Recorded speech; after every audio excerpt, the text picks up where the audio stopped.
You're now listening to Sound Talent Media. Check out more shows at soundtalentmedia.com.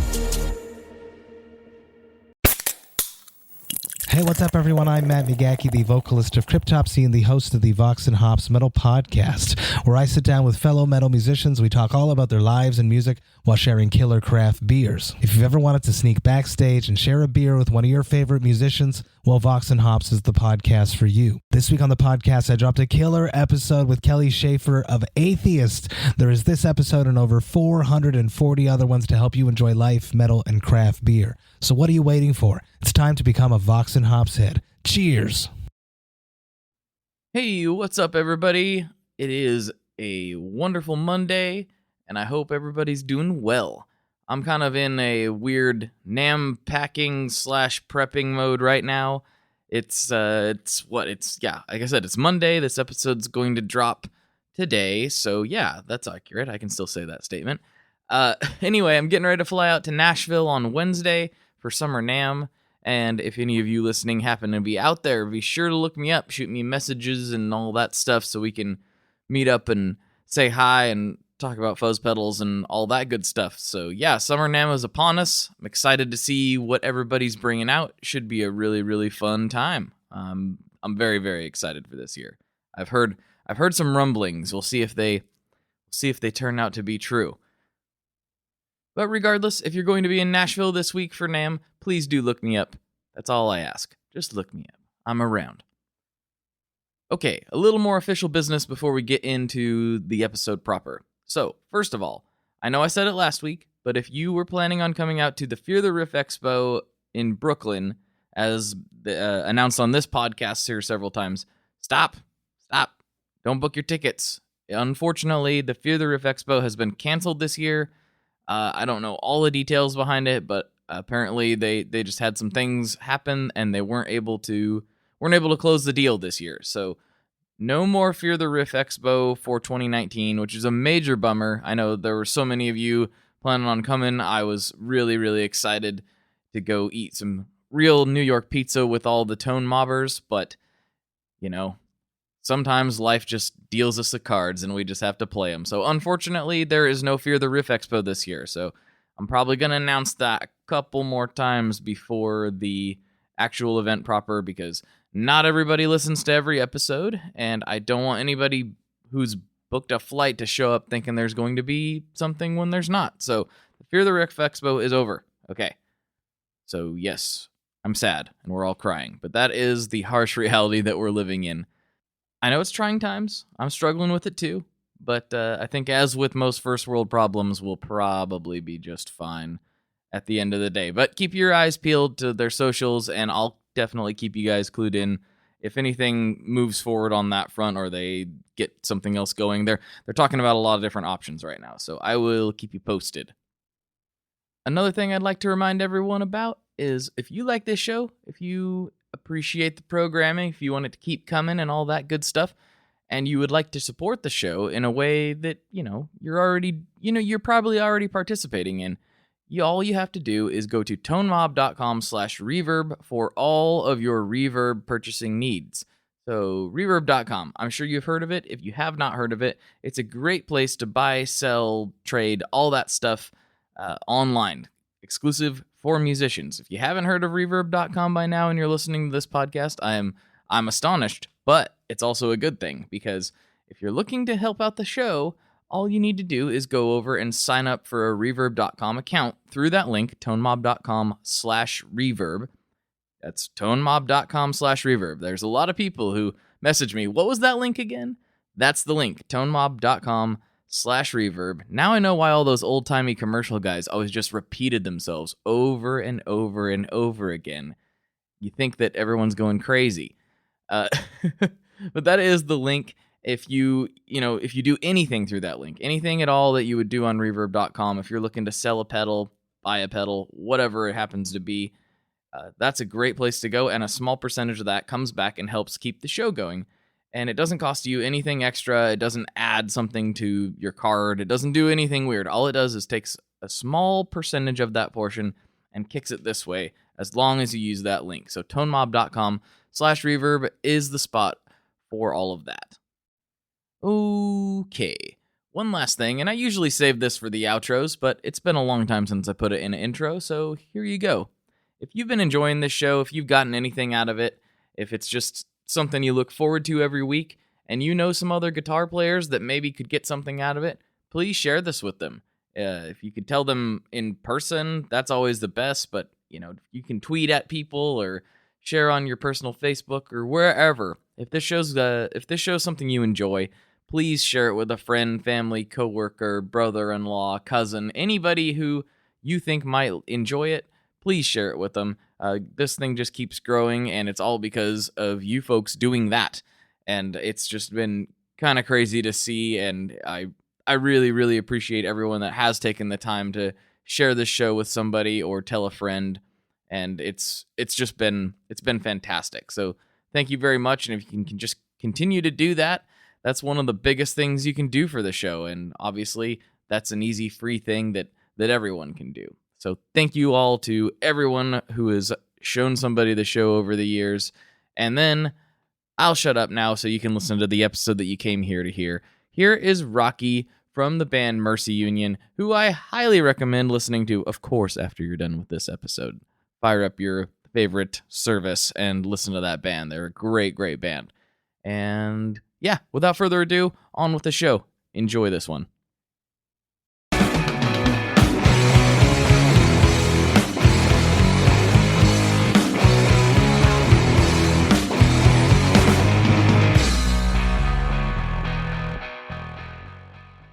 Hello, everyone. Welcome back to another episode of the Tone Mob Podcast, the show about guitar tone and the people behind it. I'm your host, Blake Weiland, and with me today, I have Rocky Catanese from the band Mercy Union. What's happening, man?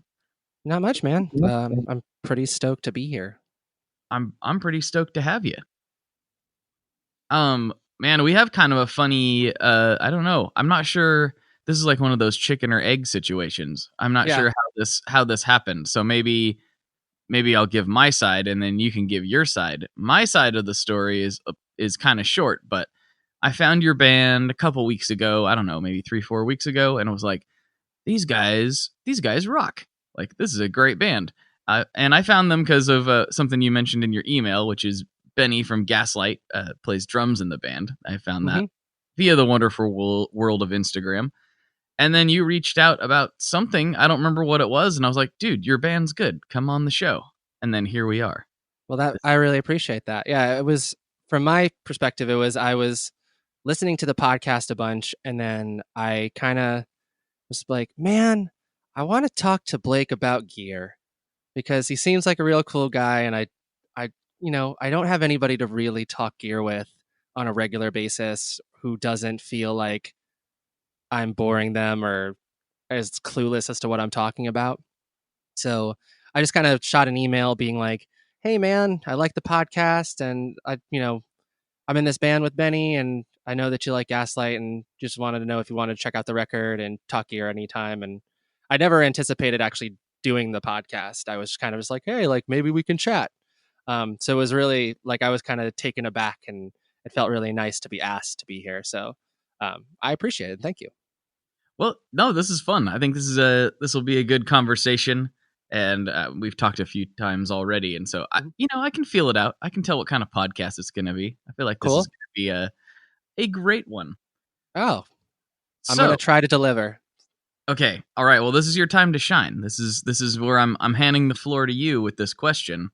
So, tell me about your musical backstory and how it got to you to where you are today and playing in this band. And it sounds like you got a lot more going on than even I know about. So let's hit all the highlights. Okay, so basic outline is I was born and raised in New Brunswick, New Jersey, where a lot of bands from our state kind of got started. So like Lifetime, the Bouncing Souls, Gaslight, Thursday, all kind of began playing basements and clubs in New Brunswick. I was like 10 when Lifetime like broke up, essentially, I think. I'm born in 86. I think they stopped around 96. I forget. So I was kind of clueless to a lot of what was going on, even up until like Thursday was starting and, the Souls were playing. It's like those bands all came into my uh, you know, awareness when I like was a teenager and they had all left New Brunswick. Um, so I kind of just looked at them as like the examples and like the proof that, you could be in a band and like play cool shows and people would sing along and stuff. So I just started wanting to play in bands. And I always loved music from an early age, and my parents kind of realized that and indulged, you know, uh, my CD collection, and then eventually buying me my first guitar. And I started playing guitar around 12, and I haven't really looked back since. Um, so it's been like, you know, I don't know. When did I first start playing in bands? 2000, 2001. So it's been about 18, 19 years of playing in bands in different forms, and playing different instruments in bands. And I was in a punk band called Let Me Run, and we played with Gaslight um, about 7 years ago. And the guys in the band had known, Benny and Alex a lot from years prior, and I was just kind of acquainted with them at that point. And so that was, and I had met Benny in passing, like at a random show in New Brunswick at this place called The Loft, because his, kind of stoner metal band was playing. And my friend was like, "Come see this band with me," and I was like, "Sure, whatever," And I just like, "Oh, hi, I'm Rocky," and then that was it. Um, and then Jared, who was the singer of Mercy Union, let me run in his other band, The Scandals. We would play together a lot, and we toured together.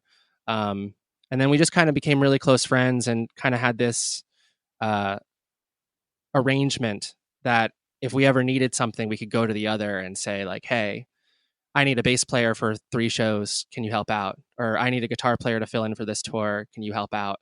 Um, and it always kind of worked out that way. Like he played bass and Let Me Run. I played guitar in The Scandals for a tour. Like, and then when he was kind of gearing up to do what became our record, I was kind of just did the same thing.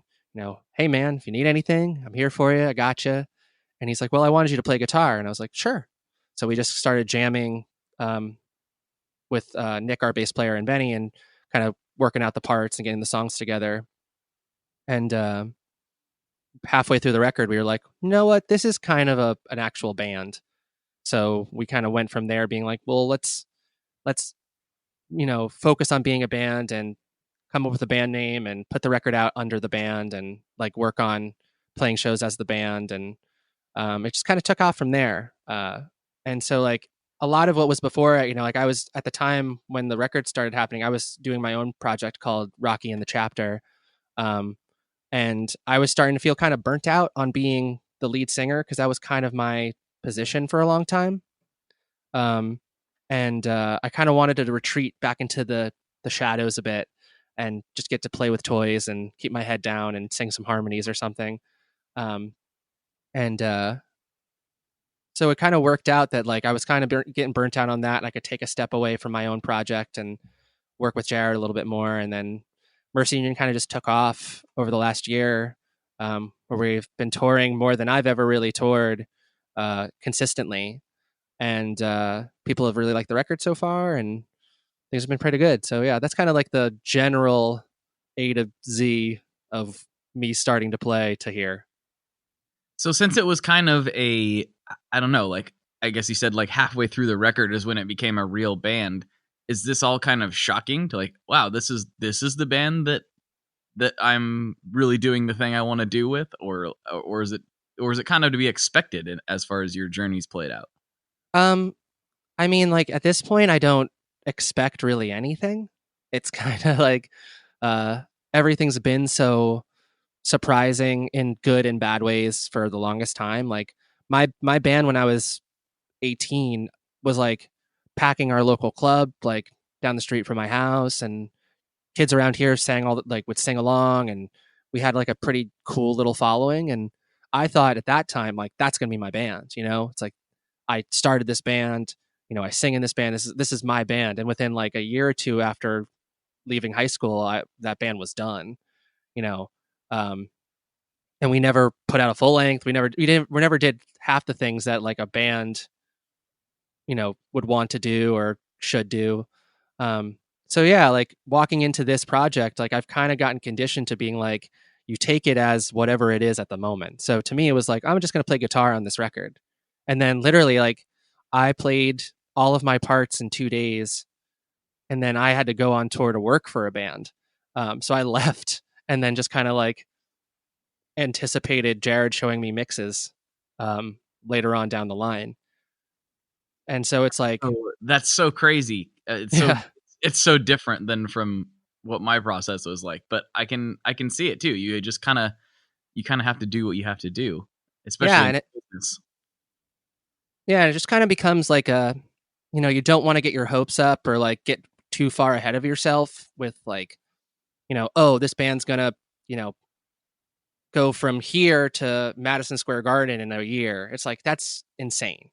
It's like, I remember listening to like a podcast or like an interview with Ben Gibbard, and he was kind of just like, yeah, we started off just wanting to make a tape, and then we just wanted to play a show, and then we just wanted to put out like a 7-inch, and then come today, it's like Death Cab's a legitimately popular and long-standing band, and I think it's partly because of having those small goals and just kind of working consistently towards those small goals without ever kind of getting like too bogged down with the delusions of grandeur or whatever you want to call it.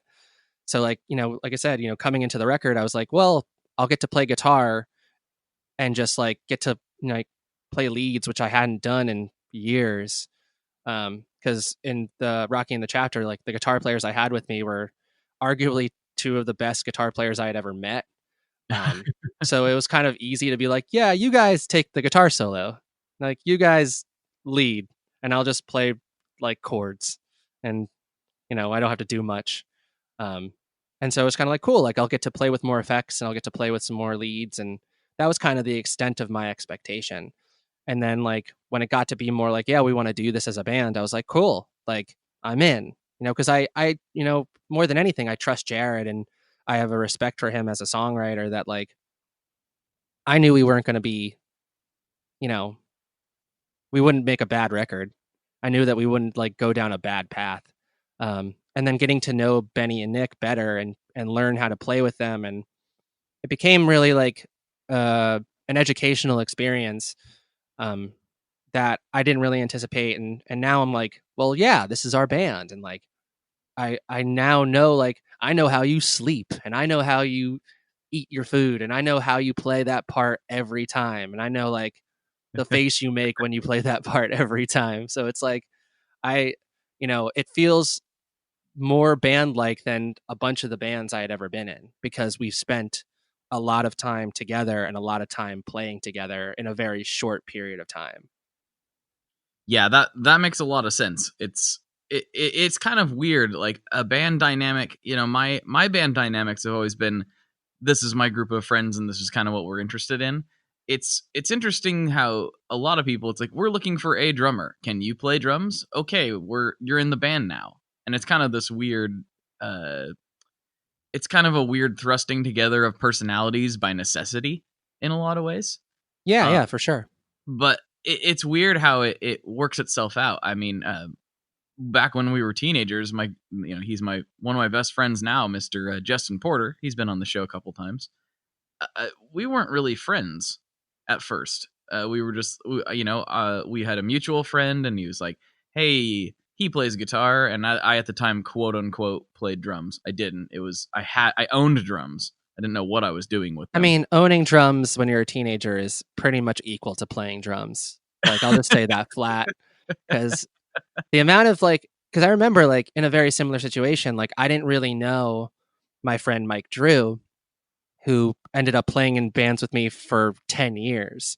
Um, like I didn't know him, and I got to high school, and like I kind of like had met one of his friends, and we talked about music, and then that friend introduced me to him, and we talked about music, and then we like jammed a couple times, and then it wasn't until like a couple years later that we like started just writing songs constantly and like trying out anybody who had a drum set or anybody who had a bass or a PA. It was kind of like, yeah, like who can we get?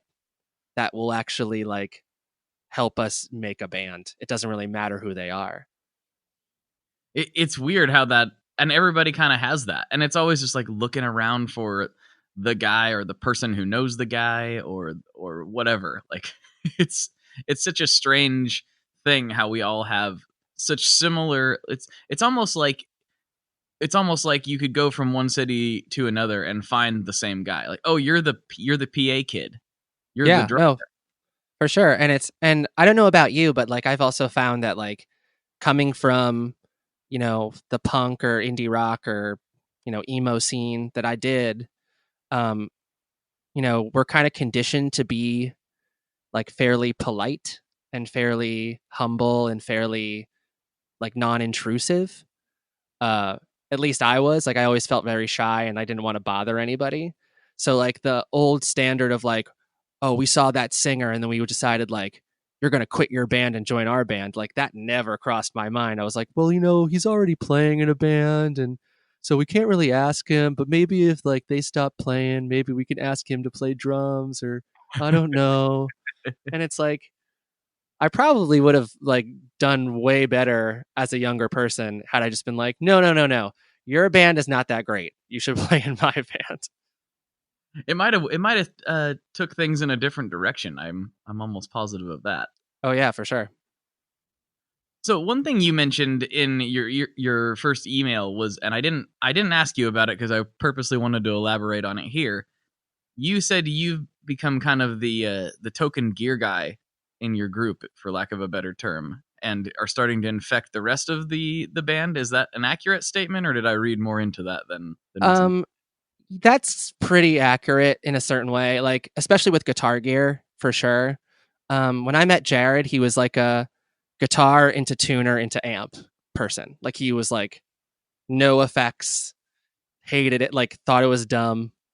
And now like he's gone on like tears where he just buys pedals and tries different things out. And I've like helped him wire up a pedal board like more than once.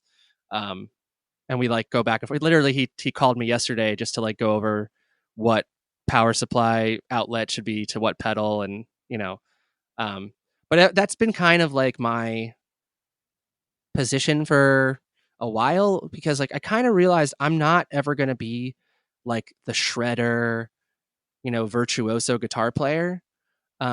So I should be very, or at least somewhat knowledgeable about the other stuff with guitar. Like, how do I create space? How do I make an atmosphere? How do I make something melodic? How do I fix my stuff? How do I, you know, get an effect to do what I want it to do? How do I make my guitar sound the way I want it to sound through, you know, pedals and different amps and different pickups and stuff like that. So it kind of just like sent me down a rabbit hole of like, I know I can figure this stuff out because it's more like intellectual. The playing part is more physical and it's hard to train my mind and body to like work together in that way. Um, and not to say like I haven't improved as a guitar player over the last, you know, 10 years, but like I've definitely become way more knowledgeable about gear and being able to share that knowledge and that interest with like my bandmates more often than not. I was actually with one of the guys who played in the chapter last night, and we talked about like where our pedal boards were when we started playing as that band. And essentially, my pedal board when we started that band was a kind of simpler version of what I'm using now, like just basically like less elaborate, but it's the same kind of size. And his pedal board was like a micro amp, a carbon copy, and a Dynacomp. And like by halfway through that band, he was like buying and flipping pedals like every other day.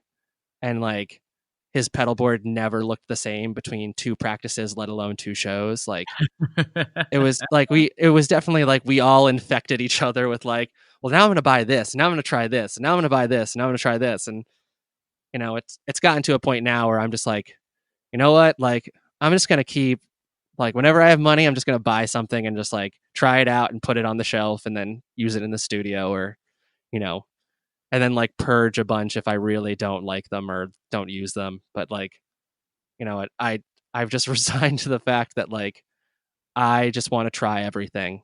And if I can afford it at the moment, I'm going to do it.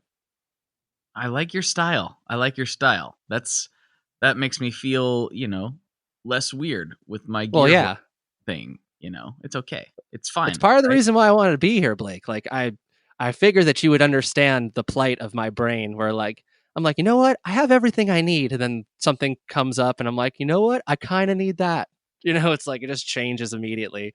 Um, and like, you know, I know that you know the same deal. It's like you're like, you know what? I have enough fuzz pedals, and then like somebody you like comes out with a brand new fuzz, and you're like, well, I could always use this one too. And you just resign to knowing that you're going to buy another fuzz pedal on top of the 10 fuzz pedals you already have. There's a lot of people. I mean, I look at it like this. There's a lot of people who spend their money on a lot of dumb things, and I would say most people, at least in the states, they at least would like to or do spend their money in a silly way, in some way, form, or fashion. Not all their money, and I know everyone's in a completely different situation, but just kind of on a general thing, we all spend money on stuff we don't necessarily need. And this is the avenue that I've chosen. Some people choose golf, some people choose hunting, some people choose, cheeseburgers, which I Yeah. guess I Or I take part in yeah. that one too. But Yeah, exactly. It's like food. It's like I've said it for the longest time. My entire adult life, all I've spent my money on is food and gear. Like yeah, that's basically it. It's like I have a very impressive gear collection and I eat, you know, all the time with stuff that I like and I indulge cravings a lot. But like if you were like be like, "Oh, so what kind of car do you drive?" I'm like, "I drove the same car that I've driven for the last 10 years." It's like that's it. I don't need anything fancy. it's weird in the areas that I'm super willing to go way cheap on areas that other people or most people would want. That's where they would want to spend their money so that I can save money to do the things that I like to do. But it's like I'm like, oh, those pants are like $30, but what about these ones for 14? Yeah, I know these look like dad jeans, but I can get through that. I just need pants. That's all I Yeah, need. exactly. It'll be fine. My dad like is the person that buys himself everything he wants whenever he wants it, like to a horrible degree. Um, but he's like, and then he'll be like, "Yeah, I bought this new gadget, or I bought this new cargo trailer to lug stuff around in. I have 2 ATVs," but he buys like Costco jeans because that's the same thing. He's like, he doesn't care about what pants he's wearing. He wants to play with all his toys. Yeah, I like that. It's good stuff. Yeah. So what does I know you just said it changes all the time, but well, you've got your pedal board kind of dialed in for the Mercy Union stuff. So what's that look like? So I've gotten it to like a essentially like a form, and like some pedals like switch in and out, but it's basically held um the same relative form for the last little while since I got the RGM Mastermind PBC, the 10 loop one. I was looking into loopers because like I very, kind of solemnly realized I'm not good at tap dancing. Like I'm not good at like trying to switch to effects really quickly or like bounce between presets, or it's just like I'm not that coordinated and I get distracted and it never works out the way I want to. So I was like, you know what? I kind of want to go down this road of loopers so I can change all the effects at once. And, the programmable ones, you can change the presets on like through MIDI. And so I was like, you know what? I'll start looking into that. And I saw the RJM, and I was kind of familiar with them because of Jimmy Eat World. I actually the tour that I left the Mercy Union record to go work on was for Jimmy Eat World. So I got to travel with them for 2 weeks, and they're like my favorite band of all time. So it was very surreal and cool for me to be there. And but they use the RGM like foot controllers for the axe effects for live. So it's like I saw how easy and how like good they looked. So I was leaning towards that, and I got a pretty good deal on one. So that's basically the foundation of my board is the Mastermind. Right now it's I have like a little XTS like junction box for my ins and outs, just so I don't have to like fish into the actual looper. And so the XTS box goes to VP Junior, which goes into arguably my favorite pedal of recent history, which is the Solo Dallas Storm, um, and which is basically like a recreation of the original like guitar wireless preamp, um, that this guy Phil, who owns Solo Dallas, like he's obsessed with AC/DC, and his goal in life was to recreate like the Back in Black Highway to Hell tone. And he found out that part of the tone was, aside from like an SG into a Marshall, was this Schaefer Vega wireless system. Like the tower for the wireless had this like preamp in it essentially to cut down on signal loss, and the tone it like enhanced the tone of the amp. So Angus used it in the studio and used it live until they were obsolete, basically. And so he made replicas of the tower in like tower form and pedal form, and it just kind of acts as my like tone enhancer, like preamp for the whole board, because it just like I like that AC/DC like cranked up British tone is like my favorite. Like that's the tone I love. So I was like I have to buy this, and so like that just like kind of enhances the whole thing. And then I have an Analog Man mini bicomp, which is the best compressor I've ever owned and ever used.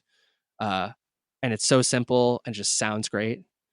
Um, that goes into the MX, the sex, like, and these are all like in individual loops basically. So it's like the next loop is a MXR custom audio electronics booster, like the line booster. Mm-hmm. It's just like my standard, like kind of clean boost. And then the third loop is shared by two drives. Right now, it's the Beatronics Overhive for like a subtler, like darker, like drive tone, and then the Greer Lightspeed. Um, and then that kind of gives me a little bit more bite, and I can kind of push the gain on it a little bit more to have a little bit of a higher gain without like really saturating the tone. Um, and then the fourth loop is a J Rocket Archer, because I had the JHS modded Soul Food as like my clone for a long time, and the Archer just sounded better to me, so it kind of took the spot. And then I have like, and then after that, in like in between loops 4 and 5, I run the TC Electronic Sentry as my noise suppression, because I play, you know, either Gretsch's like that are hollow, or I play, now I've been starting to play Jazz Masters, which are, you know, kind of noisy. So it's been you know, a necessity to have it on the board, at least to turn on and off when needed. Um, and I put it there so it doesn't like choke out the trails or the modulation effects and stuff like that.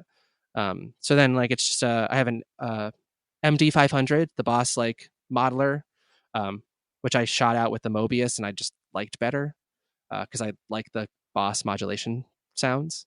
Of course.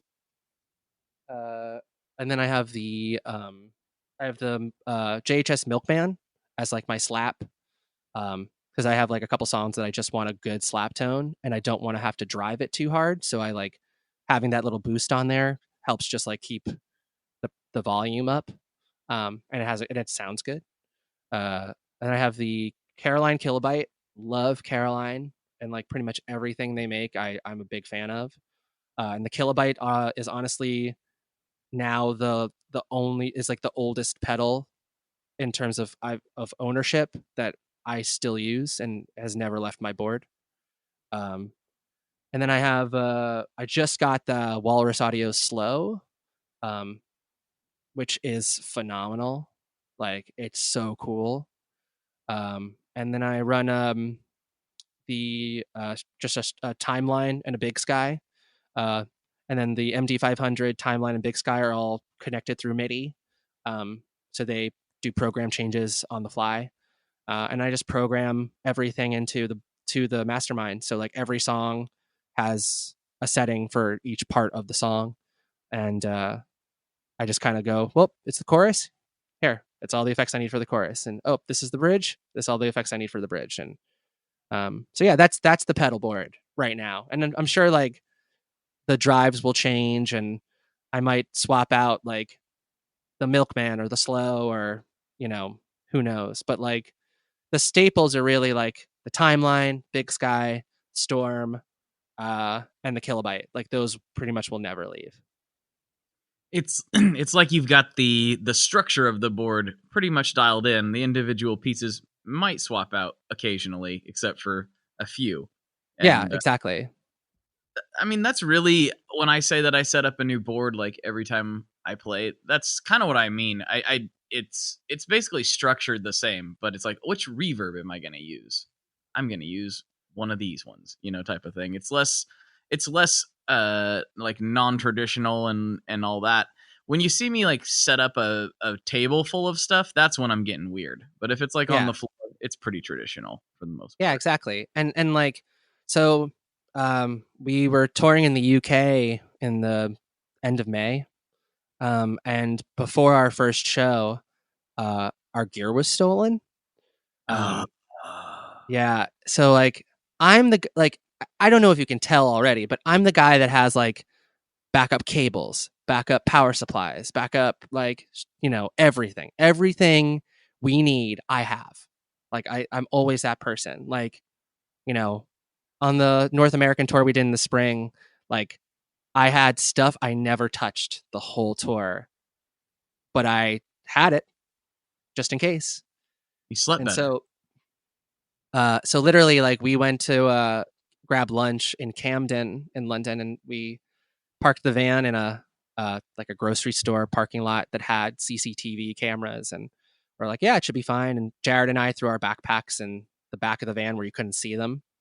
But somebody was watching and knew how to break into that specific van, and got into the van and literally took everything of mine.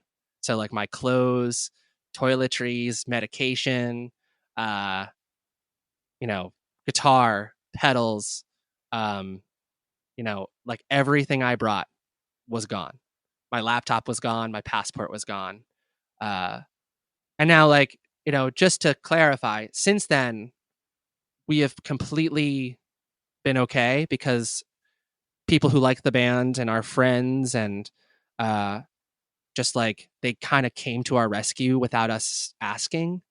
They just kind of like set up, crowdfunding for us. They set up like just reposting the list of what was taken. Like they just basically were in our corner and said like, we want you to keep touring, so like don't stop. So like it's been fixed, which is great.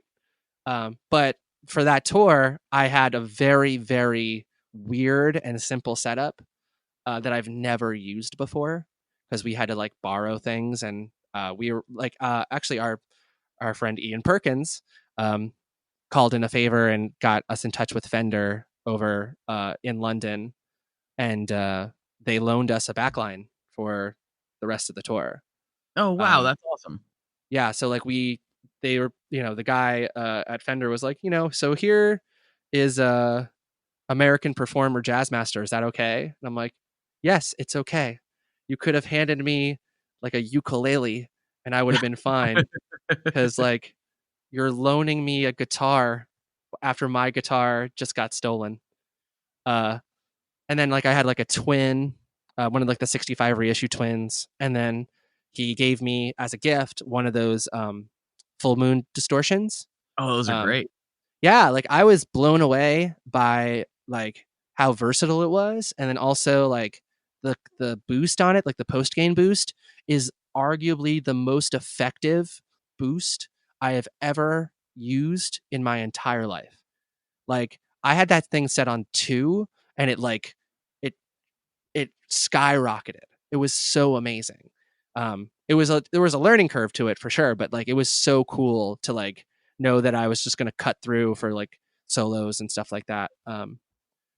So like when I got home from that leg of the tour, like we had a week home in between, where like basically instead of me like relaxing, I like went into total recoup mode, and I like bought back stuff on reverb and just like spread it around credit cards and like just to like get myself back to zero.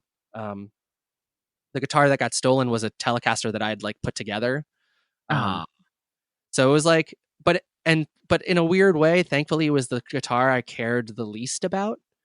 Like I was potentially going to take a different, like a Cabernita that I had put together that my grandfather carved, like a design into. oh man. Um, which I like. It's like he carved into it. It's named after my grandmother. Like, it's like I was about to take that, and had I lost that, I would have been devastated. So it's like I lost this telly that I couldn't get back. So I was like, well, I want like another like Fender style guitar. And I was really liking playing the Jazzmaster. So I got one of those like Mexican 60th anniversary ones that came out like last Mhm. year. Yeah. And it was great. It played great. I'm putting a little bit of work into it to like make it like really great. But I would realize like, instead of me having like, all my good pedals off my board thrown in my backpack and then like those being abroad with me, because I lost both of my Strymons and I lost like the Storm. I lost a bunch of stuff that like I is like very crucial to like my normal rig. Um, so I was like, you know what, I'm going to put together like a little board, like a little simple board for flying for just, and I can fit in my carry on. Like it literally fits into the portion that you can zip up and it just stays there with the cables and I don't have to worry about it. So I basically just shopped deals for a long time. Like, I just found cheap stuff and just like grabbed whatever I could for that week. And then I've kind of, since I've been home, I've made it evolve. So it's like now it's like, yeah, it's like a TU3, an NS2. Uh, I have another Storm for that board. I got one of those Emerson Scranton Screamers, which is an amazing tube screamer. It is so good. Um, and then I got a DD500 for like really stupid cheap. Uh, and so that's on there. And then one of those J Rocket Boings for like an extra, just for like a reverb in case the amp that I'm using doesn't have reverb. And like, but that's it. It's like I need a couple drives, I need a delay, I need a reverb. And that's it. I mean, I hate to say that, but that's really all I quote unquote need to, like a few different dirt sounds, like a drive distortion and fuzz, reverb and delay, and I'm gonna be able to do most of what I do. Yeah, exactly. It's like it's a not everything but most, or it's like this will get me by. It's not like, yeah, I'd like to have like a really good chorus on there, or I'd like to have, another gain stage, which I was trying to fit on there but I couldn't. Uh, it's like I'd like to have, a number of things, but like end of the day, like I'm going to be playing a borrowed amp in a foreign country and no one's going to care. So it's like this will get me by. Do you have certain dirt pedals that, so I always have this kind of weird thing where I like AC style amps. I like AC30s. I think they sound really cool. But also there's in for me and how I run things, I've always found them to be particularly picky with dirt pedals. And so if I was putting together, and I know this almost never happens, but if I was putting together a dirt rig, like a small dirt rig that was going to cover any backline, I'd be like, what if they give me an AC30? What am I going to do? But that probably never really happens. It's probably mostly fenders and oranges and stuff, right? Well, what's funny though is like it's you're kind of wrong. It's like on our German run, I was using a twin again just because like I had no time or patience to be like, I'm going to argue what kind of backline we get. I'm like, no, I don't Right. care. Just give me whatever. But Jared got an AC30 for that trip, and he was running his like Ryra clone that he had gotten to replace the JHS one that got stolen, Uh huh. um, in front of that AC30, and it sounded great. It was really great. And honestly, funny enough, the full drive 2 in front of an AC30 with like the gain cranked, I played that rig like an AC30 full drive 2 cranked with a Les Paul with P90s in it when I first joined Let Me Run, uh, because it was what was like basically what was sitting around, and that is one of the best like crunch tones I've ever had. Is that combination? Excuse me. But honestly, like because I'm like you, I like AC style amps as well. Like I you know I lean more towards British tone for sure. Like I have 6 amps now, which is I think about it and it kind of makes me sweat and like makes me have like a turn in my stomach that like why do I own all this stuff, you know? Uh, Because don't worry about it. It's because fine. yeah. Yeah, Um, but like most of them are EL84 based circuits. There are 2 EL34 circuits and there's one 6L6. So it's like, and the all 3 EL84 circuits are kind of like in ways like hot rodded AC kind of style amps. Um, and it's like I find that like I watched one of those like Pete Thorne demos where he like broke down like what to do and not do with dirt pedals. Um, and his basic like thesis for the whole thing was like, look, like I'm not saying like what, you know, that what I think sounds good is what you think sounds good. But like what you shouldn't do is think that like every pedal set the same way in front of every amp set the same way is going to sound the way you want it to. Um he was basically like he just A-B'd like this is this pedal in front of my amp doing this and it sounds like the drive tone I want. But I put on this pedal with the same settings, which is a similar pedal, and it doesn't sound that way. So I have to find like the weird mixture of settings to get it to close to where it is under a different set of circumstances. And so like I kind of take that philosophy into like using a borrowed rig. Like the twin was hard because I'm so used to having an amp that has a little bit more of a natural breakup and that amp was so clean that like I was kind of diming out the drive I was using just to get the Jazzmaster to sound, distorted in any way. Um, but like for, under a pretty standard set of circumstances, or if I'm playing an amp that has a little bit of breakup, like I can kind of make any dirt pedal work to the degree that I need it to. And then with my personal rig, it's like I tailor everything together specifically for how I want to sound because I have the opportunity to.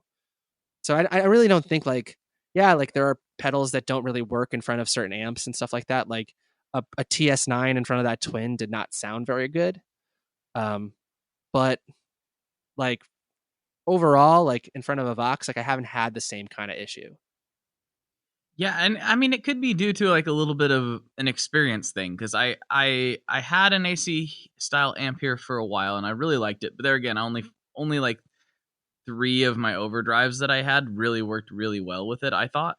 Um, and I don't know what that is. I think it could be just something that I'm used to American flavored amps. My my Bensons are kind of the unique animal, and I play those all the time, and so but they respond at least to my ears. They have enough input headroom and enough I don't know what you would call it.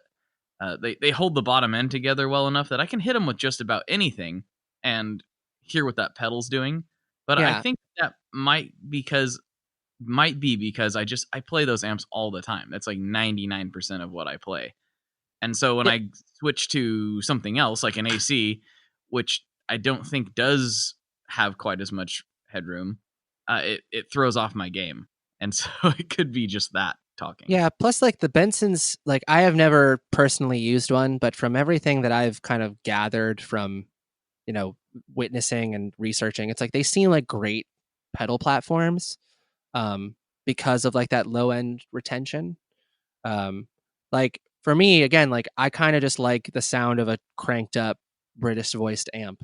So like when I was checking out the Bensons, like they didn't really strike my fancy because I just kind of like putting, I roughly like transparent overdrives or clean boosts in front of my amp tone. Like that's all I really want. I don't want to really like have the pedal be the sound. I just want it to kind of give me the next level of what I'm looking for. Um, so like that's another reason why I think it works so well with like those kind of AC style amps of what I'm doing is because like I want to hear the amp more than I really want to hear what the pedal's doing. Because to me, like, and this kind of carries over because like I mentioned it to you before when we set up the podcast. But like, I've been working with this company called Somatone for almost 10 years, and Jimmy, who owns Somatone, is a wizard. He's one of the most extraordinary people that I've ever met through like music and gear and stuff like that. And a lot of like conversations we had, because like I worked in the shop for a minute, and he taught me how to do guitar maintenance and some simple like amp maintenance and stuff like that. But a lot of the talks we'd have would be like, why would you buy this amp and then put like just a dirt box in front of it? Like, why would you buy this like Marshall JCM 800 and then put like a, DS1 in front of it? Like, that doesn't make any sense. You want the sound of that amp. So just like use the sound of the amp, because like that's what that amp is for. And so I kind of, again, like it's like these little philosophies I kind of just carry along, where there's like, yeah, I've gotten way more interested in using pedals and way more accepting of pedals being a characteristic of my tone. But more often than not, I want the amp to sound like the amp, and I want to like in a perfect world, I would be running 3 amps for different tones and blending things and using the dirt pedals much more as accents as instead of like the running tone that I'm using as like a rhythm tone. Do you tend to run your drives and stuff into the front of these amps or in effects loops? How are you doing these? I don't have to. No, well, 4 of my 6 amps don't have effects loops, so Okay.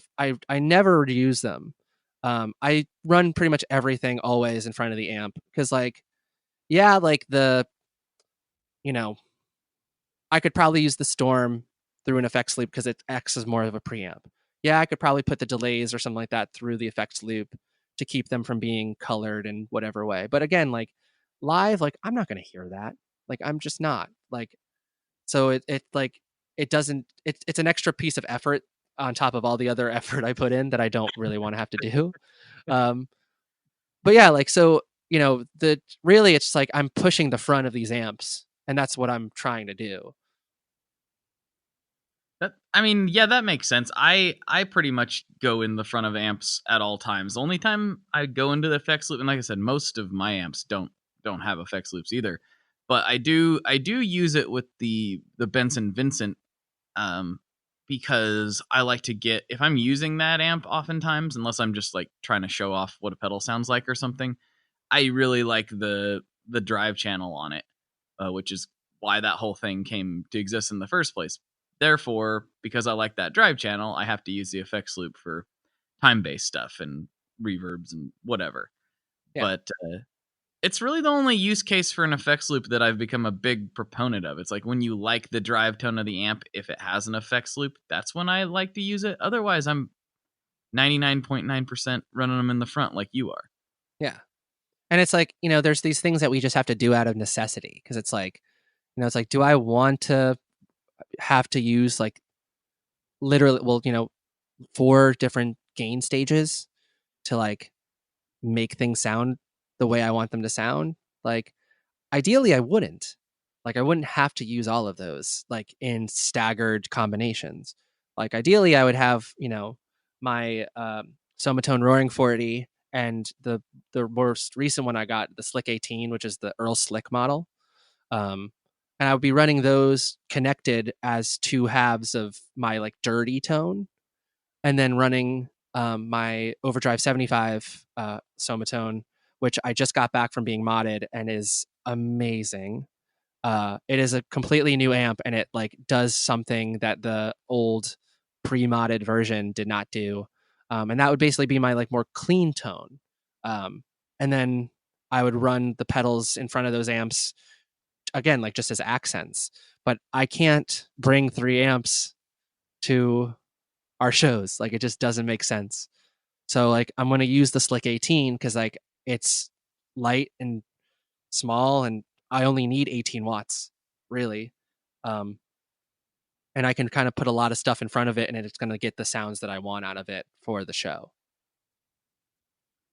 So when you're talking about like ideally you'd be running 3 amps. Like let's just pretend you're playing Madison Square Garden tomorrow and you can do whatever you want. Like what is that going to look like? How are you going to connect all that? What's this dream rig situation? So yeah, like it's literally like the Roaring 40 and the Slick 18 would go into. I have one of those Lele little duals. Okay. So Okay. so I was wondering how you were going to do that. I was like, what? yes. So the Mastermind has dual outputs that you can program which outputs are on per preset. Okay. So I would connect the 2 dirty amps with the little dual, and then run the out of the little dual to output like A, and then I would run output B of the Mastermind to the OD75. So the depending on, and then I would program the presets to be like, well, this part is just like chugging along rhythm tone dirty, so I'm going to use output A, and then this part is like a little bit more clean. This is like a clean arpeggiated like reverb part, so I'm going to do output B, and then like, oh, I want to kind of like add some thump to like a riff, so I'm going to put all 3 on at the same time. Yeah. Because like even with like, so like the OD75, the mod on it that Jimmy just did, aside from like changing some components and making it an overall brighter, bolder amp. So if you're out there and you're interested in Sonotone and you want an OD35 or OD75, you're basically going to get this coming standard now. So no need to get a mod done. But he basically like made it brighter and bolder, and then added a knob on the back panel for what he calls the grit knob. So normally, like on his amps, they're all single channel, Class A, hand wired. Most of them are point to point. The Slick 18 uses a very simple board, but it's still hand wired, and there's very little use of the board. But they're all like, you turn the preamp volume up and that's your gain. So it's like, and all the amps, like, you can kind of go from pretty darn clean to really crunched up and saturated depending on where you put the preamp volumes. But with this mod, with the grit knob, you can turn the preamps up to where they would be like crunchy and saturated, and then turn the grit knob down, and it retains like the presence and the volume and the bold like character of the preamps being up, but it has none of the saturation. So like, Okay. I'm getting this really amazing clean tone without having to crank up the master volume and having the amp be too loud. But still, it's like I want a little bit of grit in my clean, so I keep it at about halfway. So I have some, like, if I slam a chord, you hear the breakup, because I want that. Like even when I'm going clean, I want it to be a little bit dirty. That's right. Like Gearman Dude says. Yeah. By clean, I mean kind of dirty, which is one of my favorite things. Yeah, exactly. Well, So yeah, it would just be like those 3 amps as a wall. Like literally, I have them set up in my basement studio sort of room as the wall that I would want them to be on the stage. Oh man, that's awesome. That's fantastic. Well, we are at 52 minutes, and I feel like there's some congratulations in order. I really do. I feel like this might be the most on topic episode that I've had, maybe ever. Oh wow. Perhaps ever. I can't remember the last episode. Maybe it was the one with Richard Hoover from Santa Cruz Guitars, where it was that was an acoustic based episode. Really good episode. If nobody's listened to that one, go back and listen to that one. That one is super informative. But I feel like this is the most we've talked about gear on an episode solidly for a very long time. So, hey man, I came here on a mission, so it's like getting to talk about gear is why I'm here. You've done it. You've successfully created the most on topic Tone Mob episode in recent years, for sure. Sweet. But continuing that trend, we've got a couple questions to wrap this episode up. Oh, I know what's coming, and I'm prepared. Okay. All right. First one. What's your favorite boss pedal? Okay, so this was like it took me a minute to think about this. Um, my first instinct was to say the MD500 because it's the one I've used the most, especially recently. Like it's been a staple of my board since I got it. Um, but I want to say that my favorite boss pedal is the PS3, the pitch shifter delay, Uh-huh. because way back in 2007, I was not an apt pedal user. Like I had like I had like a I think I had like a Tube Screamer, like deluxe or turbo or whatever those are, like the TS9DX or whatever Yeah. that is. Yeah. And I had like a tuner, and I think I had like a chorus. I forget. I had very little. And I ended up playing in a band with a friend of mine, and he was like, you should really get a delay pedal, and like you should expand your board to give it a little bit of depth, because I was playing like leads and like kind of atmospheric lines, similar to what I'm doing in Mercy Union, but not as proficient. I would hope. Um, and so I ended up getting a DL4 for pretty cheap, and then he gave me the PS3, and it was so cool. It was so cool. Like I didn't think that it should have done the things that it did, but it like gave space and it added texture, and it was such like a weird pedal that when I eventually had to give it back to him, like I was kind of sad. Like, and then it fell by the wayside where I haven't gotten one since, and I don't really have a use for one now because I have like the slow does that to a degree. I have one of those old blood noise dark stars, which does it to a degree, like Love a the dark. pitch shift kind of Yeah. like reverb or delay. So I don't really need one, but like as a singular, like just straight up boss pedal, I think the PS3 is probably my favorite in terms of how it sounds and what it does.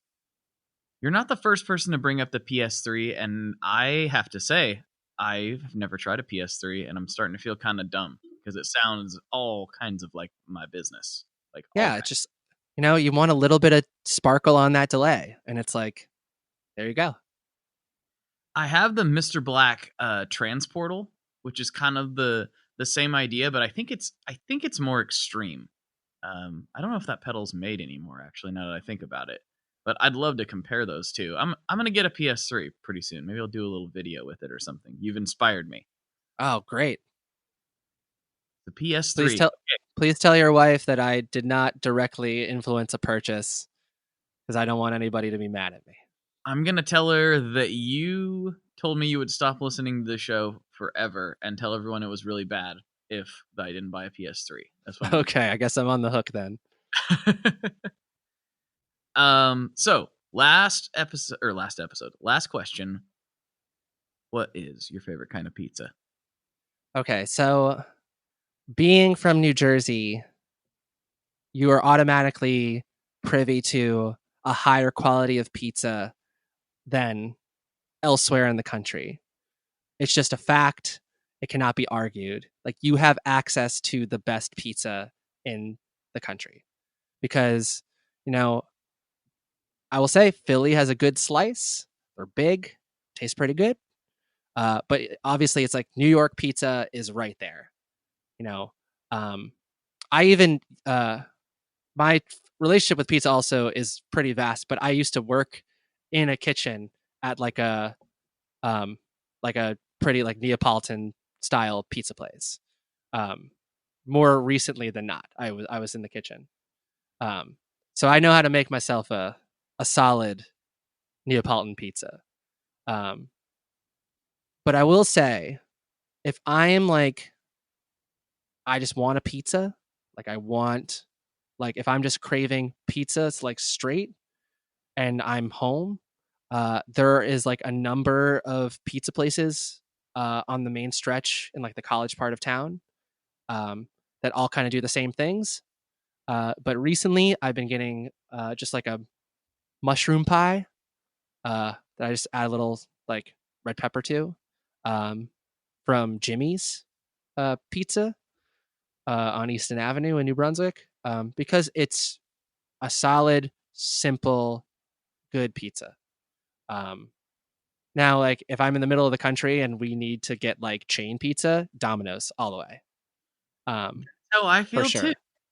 Yeah. Like Out of the chains that aren't take and bake, I think Domino's is the winner, especially within the last like 7 to 8 years. Remember there was a time like early, maybe in the mid to early 2000s where Domino's was it was about as good as Little Caesars. yeah, Uh, it was like but the minute that they like started doing like the $5.99 deal for like the medium pizzas, like, and they did like the garlic parmesan like seasoning on the crust, sold, completely sold. it changed everything, didn't it? Yeah, it changed the game because like I like because so like there's people like who are like, oh, you know, like if like I want a cheeseburger, and if you're like, you know, and you mentioned like Wendy's, they're gonna be like, how dare you? Like I want like a real burger.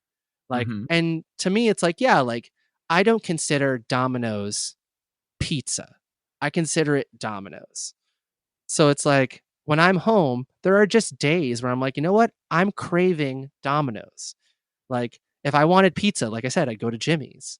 But I want Domino's today because I want that crust and I want the cheesy bread and I want like that's what I want. Um, and I will say this, controversial as it may be, but I am a pineapple on pizza person, and That's it. I get really upset when people are like, "How dare you like pineapple on your pizza?" It's like I like salty and sweet as a baseline flavor combination, like like chocolate covered pretzels or like like pepper jelly on a sandwich or something. It's like I like the salty sweet combination for sure. And like since I kind of started drastically reducing my meat consumption over the last little while, like I still eat meat from time to time, but like I'm just trying not to do it as often. Um, Pineapple and garlic, like fresh garlic, um, on a pizza, amazing, delicious. Here's my thing about pineapple on pizza specifically. Actually, not specifically. It's not that I have anything against salty and sweet. I love chocolate covered pretzels and candied bacon and things of that nature. I specifically don't like pineapple. I don't like pineapples by themselves. I don't like them out of a can. I don't like them. I don't like most pineapple flavored things. There's a few beverages I can get behind, but for the most part, I just don't like pineapple, and that's why it ruins my pizza. See that, and to me that makes perfect sense. Like so like for instance, if I'm having like, a burger of any real sort, um, veggie burger, classic burger, turkey burger, whatever. Um, I'm pretty down with like a nice little smattering of caramelized onions. Mm-hmm. But if you put onions on my pizza, I'm gonna throw it out because I hate onions on my pizza. Like, I just don't like it. I don't like how it is on pizza. And like, same thing. It's like I don't want raw onion on a salad. I don't want raw onion on like a hot dog or a sandwich. Any like no, like it has to be like sweet caramelized onions and a little bit in the mix. It can't just be like onion on something. Like I don't want it. And like, I used to be that way. When I was a kid, I was like 100% like I hated onions. And now oh yeah, there was a switch that flipped about 10 years ago, and now I love them. It doesn't make any sense. I can't make see, any rational sense out of it. I was the anti all onions as a kid too, and then like sautéed onions and like sautéed mushrooms and things like that open doors because I always liked mushrooms, but like doing like the combo of like sautéed mushrooms and onions on a steak, like Mm. made like definitely changed uh, a vibe for me. But yeah, it's like I understand if you don't like pineapple, then yeah, you shouldn't put it on your pizza. Like I don't like plain old onion, I'm not going to put it on my pizza.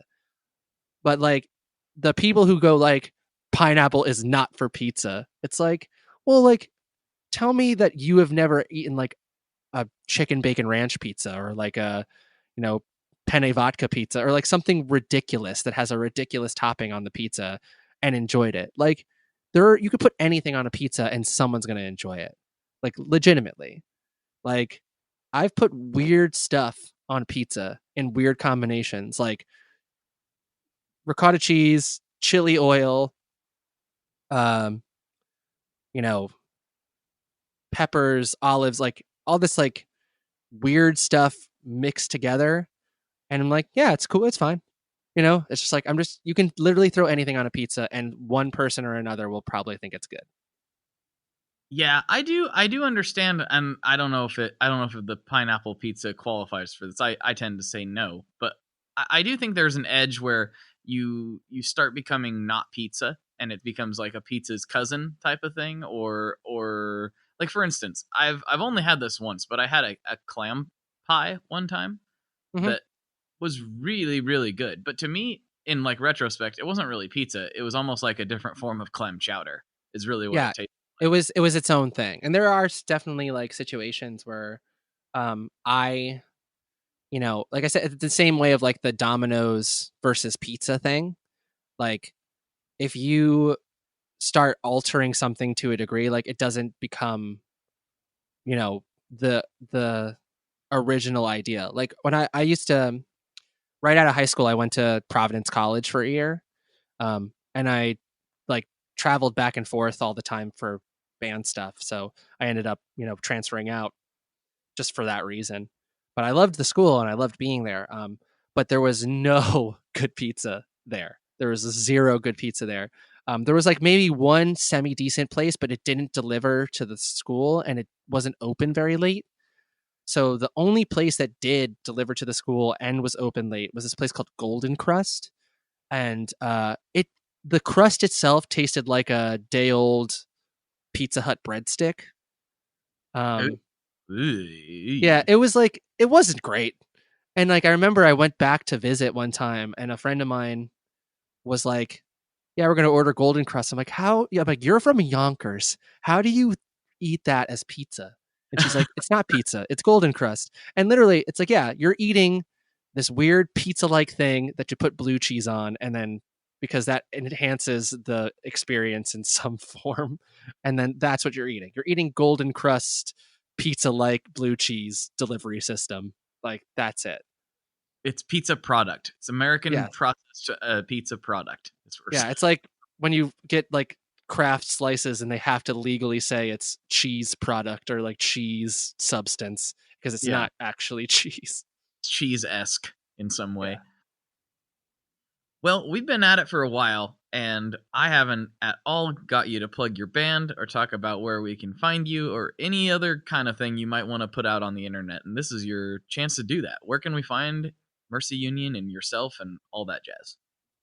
So me, I'm just Rocky Catanese on everything, like Facebook and Snapchat. I don't use Snapchat at all anymore, uh but Instagram and Twitter and stuff like that. If you try to follow me on Twitter, you're just gonna see me repost liberal political articles and complain about the government. Um, so that's a fair warning. My Instagram is much more fun. Uh, the band Mercy Union is just Mercy Union on Instagram. I think it's Mercy Dash Union on like Twitter and Bandcamp and stuff like that. But yeah, like we have a record that came out last year called The Quarry. I would suggest for anyone that doesn't know the band or hasn't listened to it. I am super proud of it, and I think you should listen to it and check it out and let us know what you think. We are doing a show with the Lawrence Arms at the beginning of August in Jersey. What? And then, yeah, it's us and the Lawrence Arms, I think one other band at the place Crossroads in Jersey, which is like kind of our little clubhouse at this point with the good old Andy Diamond. He like books all the shows that we play there when we play there. Um, and then, so we play with them there August 3rd. That's And my then birthday. is it really? Yes, and Lawrence Oh Arms is one of man. my favorite bands of all time. So mentally, I'm there, but I won't Yes. really be there, unfortunately. Well, I will definitely send you at least a video or two as a Yes. birthday hello. Um, and then in the fall we're doing like 4 shows or 5 shows with Dave Haas in like the middle, like Midwest, Northeast kind of region. Mm-hmm. All those shows and stuff like you can find on our socials and stuff like that. But yeah, just if you listen to the record and you like the band, like come say hi, come to a show, and we are pretty like you might not see me very quickly because I'm usually packing everything up, like in terms of gear, and I'm like cleaning my guitar and stuff like that, and then I try to come out. But like everybody else is pretty much like right out to the merch table and like hangs out as soon as we're done playing. So yeah, that's the band. Go see Mercy Union. If you like me talking about gear, you'll get to see it live. So there. There you go. There you go. Dave's amazing too, by the way. I'm a big fan of his as well. So that's pretty Oh cool. yeah. You're getting What's to do funny that. too is that like Dave unwillingly or unintentionally has like I've played pretty much most of my firsts of the last like I don't know, like 8 years with Dave by like complete coincidence. Oh wow. Yeah, like one of my first shows with Let Me Run was with Dave. My first show ever playing under just my name was with Dave. My first show playing with Rocky and the Chapter was with Dave. I think my first show with Jared as like this band, even before we were called Mercy Union, was with Dave. Yeah, like we've played with Dave like randomly for like all these like weird firsts a bunch of times. And That's it's like, so it's kind of just like perfect that we get to play a bunch of shows together as like Mercy Union. We just as like a quick aside, like when we were on tour with Laura Jane Grace in the spring, we played Toronto on a night. The next night we were in Montreal, and then the following night we had a day off to come back towards Toronto to go to Buffalo. And on that day off that we had, Dave was playing in Toronto. So we decided to like get a hotel in Toronto and go see Dave. So we like went to Dave's show, and then like both the Mermaid and Mercy Union, we just went out to dinner afterwards and like talked and hung out. And Tim came back with us and we watched Game of Thrones. And it's like it just like I really genuinely like Dave and that band as people, aside from all of the music that we've shared and we play together, but like they're just really wonderful human beings. awesome. That was great to hear. It's nice when you have musical people that you look up to, that you hear good things about, instead of the other way around, because sometimes things can get a little weird sometimes. But Dave's always seemed really cool, and next time you get to talk to him, you can tell him that some random guy on the internet has pirated the like one of the old German shows that he played on the revival tour, like I don't know, probably close to 10 years ago at this point. And I ripped the audio from it, and I've listened to his section probably almost more than anybody else's. It's a great performance. So That's awesome. Yeah, I will definitely pass the note along. well, Rocky, thanks for coming on. This has been a whole bunch of fun, and I'm never very good at wrapping these up, but I feel like this is probably as good a point to wrap it up on as any. Well, thank you, Blake. Thank you for having me on this wonderful podcast where I got to ramble about gear. I loved it. You gave me some things to chew on, some things to try, and things to think about. So thank you for that. Of course. Everybody, make sure you check out the band Mercy Union on every platform that you can. It's a great band. I've really, really, really been enjoying the record. So good job, everybody. Good job. And as always, folks, for Rocky, this is Blake. Good luck and good tones. Okay, we did it again. We made it through another week, and that's great. That's all we can really hope for, right? Is we made it through another week. I don't know what I'm talking about at this point. But I do know this much. There's another hour and a half of conversation that Rocky and I had, and if you want to listen to more of that, you can slide over to patreon.com/tonemob. You can check out the various levels. If there's one there that appeals to you, you can go ahead and subscribe. And at $5 a month, that's only $5 a month. It's really pretty low. You get extra episodes every week.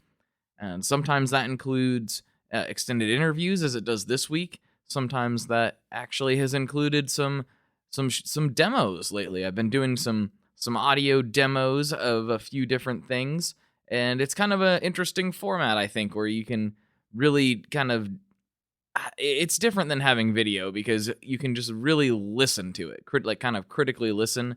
I've been recording everything with in stereo and really trying to get as accurate of a picture for what that effect sounds like. I've done a handful of those. Those have been pretty fun. I've done episodes where Mr. Justin Porter comes over and we just hang out and talk about the goings on in the gear world. So we've done all kinds of different forms of content rather over there. So if more auditory mobbery is something that you need, that is the place to go. You go to www.patreon.com. Do you have to say www anymore? I don't really know. I'm kind of old. You go to patreon.com/tonemob and you can see all of that there. And a big shout out to all the patrons. They help keep this thing on the rails. So yes. So if you want to become one of those people and get extra content and extra other things as listed over there, that is the spot to go. Okay. Until next week, I'll be in NAMM. So that's it. But thanks for listening. I really, really appreciate it. And I will talk to you next time. Bye-bye. One last thing before we totally sign off here. I just want to remind you that if you do any shopping at Stringjoy, that's Stringjoy guitar strings made in Nashville, that will help me out as well. As I've said for years, I'm heavily involved in that company, and I really do think they're making the best products on the market. So if you would like to try custom strings, go to tonemob.com/stringjoy and check them out today. I seriously love what the team down there is doing. I help them out with all kinds of things, and by you supporting them, you are also supporting me as well. And hey, you need some strings, so why not get some custom strings just for your guitar and playing style? Again, the link for that is tonemob.com/stringjoy, and that will take you right to their website, and you can do all your shopping through there, and that will help everyone involved out. So thank you very much. Talk to you next time. We are brought to you by the wonderful folks at Gun Street Wiring Shop. Yes, Gun Street Wiring Shop. I've talked about them before. I used to say based out of Bend, Oregon, but guess what? Sean moved to my neck of the woods. Sean's in Portland. Sean is awesome and has helped me with a bunch of stuff lately. And if you have wiring needs for your guitar, he can help you too. If you want to get weird with it, he can get weird. If you just need to spruce things up a little bit, there's your guy. He takes all the guesswork out of doing your guitar wiring, and he makes it simple, and his customer service is top-notch, and I can't say enough good things about Gun Street as a company. I really respect Sean and what he's all about, and the product is top-notch. I've got 3 different guitars that now have Gun Street harnesses in them, and I could not be happier. So go to gunstreetwiringshop.com and check them out.